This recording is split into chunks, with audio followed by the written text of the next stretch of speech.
I come from a small mining town in Arizona where there's not a lot to do except hike. It was a good but boring area to grow up in. Our population was small, with little to no crime. My father owned the quarry where the majority of the community's economic strength came from. He left me a sizable inheritance after he passed away. I bought a truck and a house out in the plains with a basketball court and a pool. That was the sole extent of my lavish spending, but it was all I needed.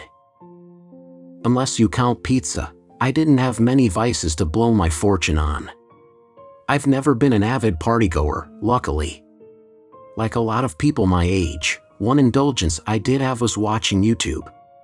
Urban exploration became a most searched category of mine from 2009 on. I became a fan of Isolation Infinity, a content creator and urbex vlogger. He kept himself anonymous and did not show his face. He used footage of the haunts he went into as captured by the body camera strapped to his chest. His voice's baritone became a signature element of the channel. He traveled all over the world and went into many chilling places. These included vacant hospitals, asylums, morgues, and train stations. He even stumbled upon a murder in progress once. A homeless man stomped another transient to death in a farmhouse. He uploaded edited parts of it. This was a controversial decision. It almost resulted in a lifetime ban for him from the platform. The clips did help law enforcement later on, nonetheless. He was also arrested a few times for trespassing on famous estates. The Houdini Mansion in Los Angeles was one of them, but none of his fans held this against him.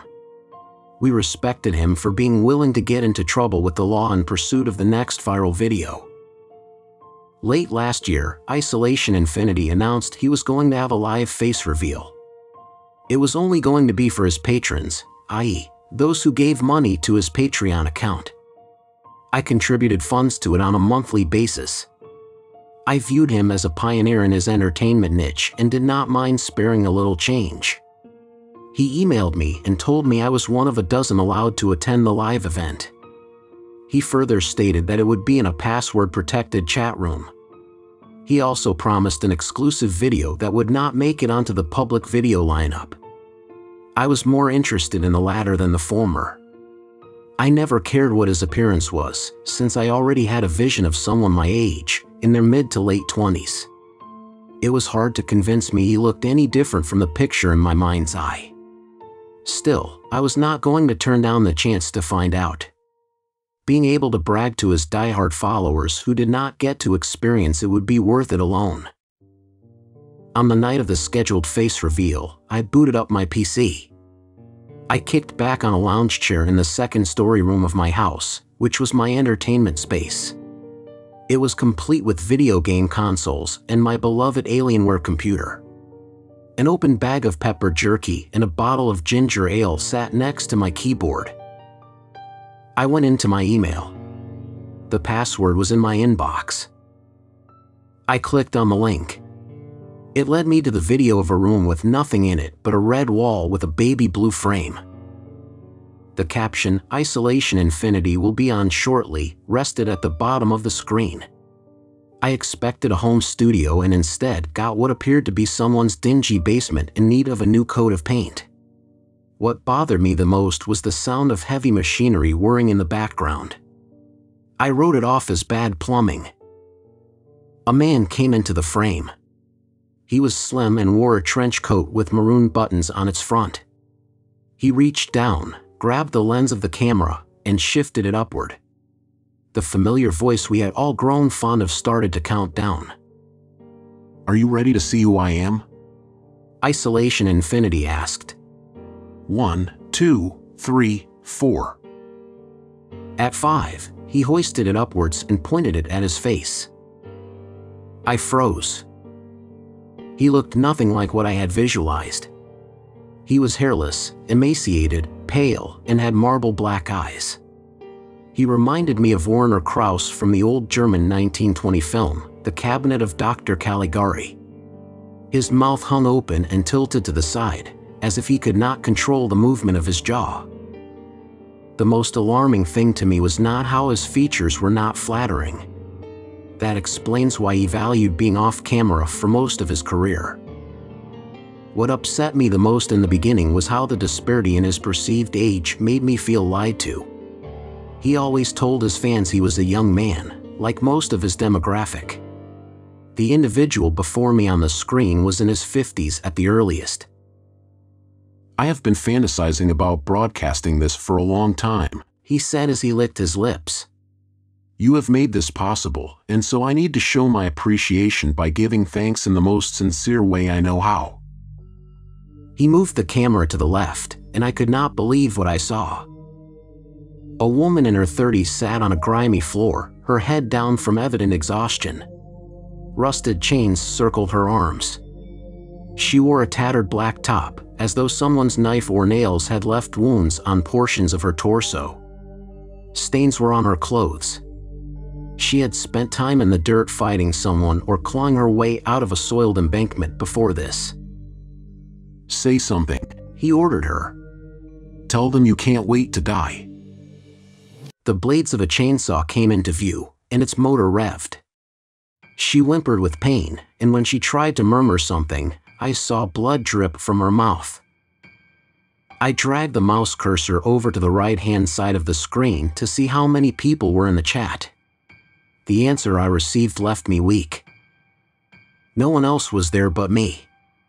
The others had either left or were never there to begin with, and I was too stupid to notice until then. My heartbeat increased as I tried to close the window. I could not. The X symbol on the right-hand side was visible but useless.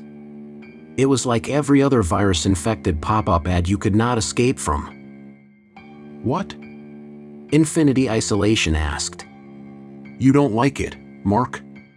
Everything I do is to make my most devoted subscribers happy. A chill ran through me. He knew my name. It took me a second to realize he had gotten it through my membership to his Patreon. The fact that he was aware of how I was his only viewer worried me. Was I going to be the sole witness to a barbaric act of murder? Calm down, I reassured myself. This is an elaborate prank he's recording right now.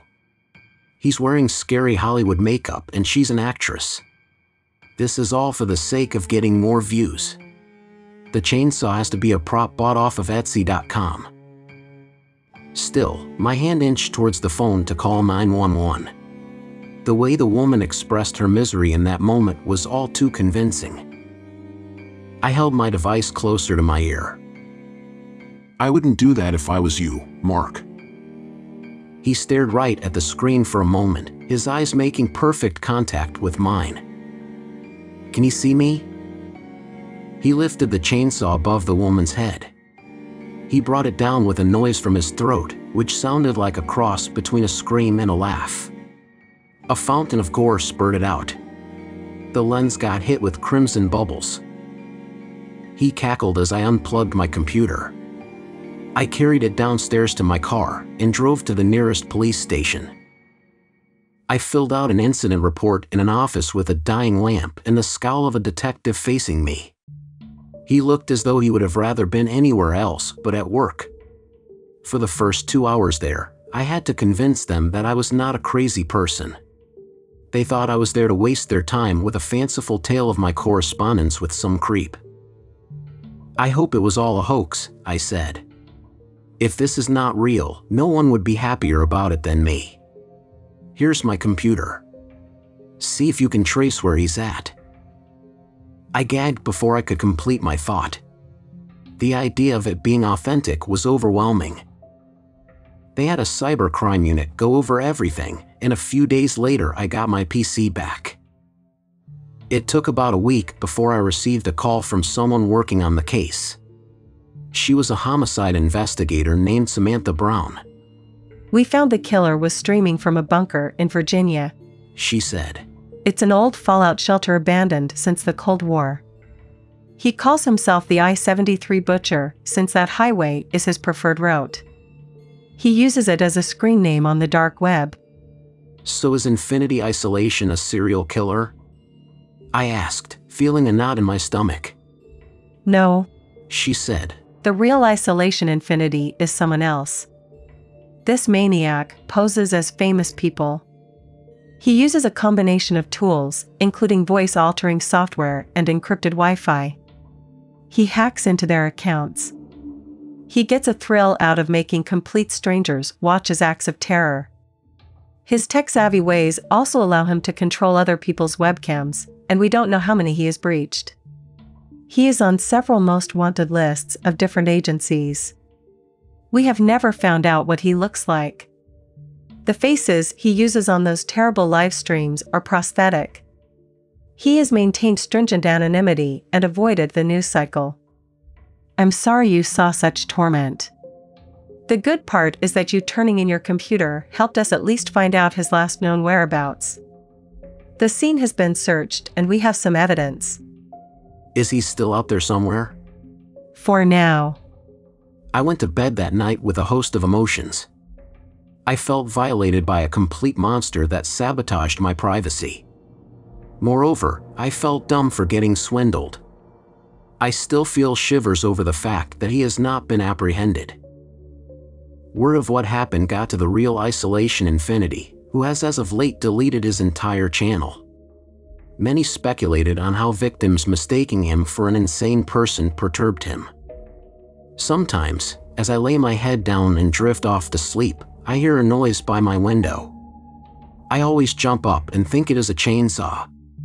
Thus far, it has been a neighbor's lawnmower every time. I hope it stays that way.